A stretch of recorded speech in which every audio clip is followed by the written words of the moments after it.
अस्सलाम वालेकुम सामीन। 28 जिलहिज्जा की तारीख़ शुरू हो चुकी है, 4 जुलाई है। ख़बर का उन्वान है कांवड़ यात्रा, यानी कांवड़ यात्रा के वक्त में कौन सा रोड बंद रहेगा, कौन सी गाड़ियाँ चलेंगी, कौन सी नहीं चलेगी। आप पूरी ख़बर सुनिए।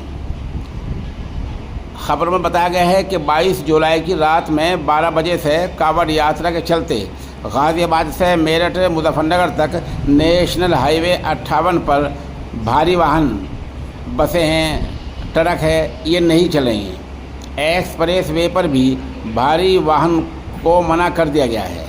गंग नहर पटरी रोड पर भी कोई भारी गाड़ी नहीं चल पाएगी। उधर 27 तारीख से हाईवे को वन वे कर दिया जाएगा। एक तरफ कावड़ वाले चलेंगे तो दूसरी सिमत में, दूसरी साइड में छोटी गाड़ियाँ चलेंगी। 29 की रात में 12 बजे से सभी गाड़ियों को हाईवे पर नहीं चलने दिया जाएगा। कावड़ यात्रा के चलते 4 रियासतों के पुलिस अफसरान की बैठक में ये फैसला लिया गया है।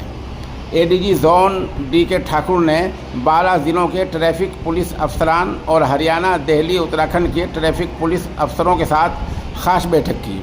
CNG और पेट्रोल पंप पर रखना होगा 5 दिन का स्टॉक। कावड़ यात्रा की तैयारी का जायज़ा लेने के लिए 6 जुलाई को चीफ सेक्रेटरी दाखिला और DGP मेरठ के दरमियान ये यहाँ मेरठ में बैठक करेंगे और कावड़ रोड का जायज़ा लेंगे।